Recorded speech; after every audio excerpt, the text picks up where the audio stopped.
ఈ unexplained infertility ఉన్నప్పుడు ఏం జరగొచ్చు? లోపల ఇంకా ఏం సమస్యల వల్ల ప్రెగ్నెన్సీ రాకపోవచ్చు అన్నట్టుగా మనం ఆలోచిస్తే, లాప్రోస్కోపీ చేసినప్పుడు అప్పుడు వాళ్ళ ఈ అనాటమీ అనేది కంప్లీట్‌గా డిఫరెంట్‌గా ఉంది. ట్యూబ్ ఒక వైపు ఉంది, ఓవరీ ఒక వైపు ఉంది అన్నట్టుగా మనం దాంట్లో చూసే అవకాశం అనేది ఉంటుంది. అండ్ ఇంకొన్ని కారణాలు ఎలా ఉంటాయంటే మనం చూస్తే ఎగ్, స్పెర్మ్ అనేది 2 నార్మల్‌గా ఉండొచ్చు. బట్ వాళ్ళకి ఆ స్పెర్మ్ అనేది ఎళ్లి ఎగ్‌తోని కలిసినప్పుడు ఫెర్టిలైజేషన్ అనేది కాకపోవచ్చు. ఇలాంటి సినారియోస్ అనేవి కూడా ఉంటాయి. దానివల్ల కూడా ప్రెగ్నెన్సీ అనేది రాకపోవచ్చు.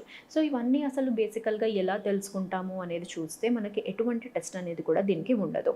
దెన్ మరి ఇలాంటి సిట్యుయేషన్ ఉన్నప్పుడు అసలు మేము ఎలా ప్రెగ్నెన్సీకి ప్రయత్నించాలి అనేది అడిగితే ఫస్ట్ అనేది ట్రై చేయాల్సింది ఐయుఐ పద్ధతి. ఐయుఐ అంటే వీర్య కణాలని గర్భసంచి లోపలికి ఎక్కిచ్చే పద్ధతిని ఐయుఐ అంటాం. సో, ఇనీషియల్‌గా ఐయుఐ అనేది మీ ఏజ్ బట్టి, మీ మ్యారిటల్ లైఫ్ బట్టి ఒక 2-3 సైకిల్స్ అనేది డెఫినిట్‌గా ట్రై చేయొచ్చు. తర్వాత ఐయుఐలో కూడా రావట్లేదు అంటే నెక్స్ట్ వెళ్ళవలసిన ట్రీట్మెంట్ అనేది ఐవీఎఫ్. ఐవీఎఫ్ అంటే ఇన్ విట్రో ఫెర్టిలైజేషన్. అంటే వాడుక భాషలో మనం ఇక్కడ టెస్ట్ ట్యూబ్ బేబీ అన్నట్టుగా కూడా అంటాము.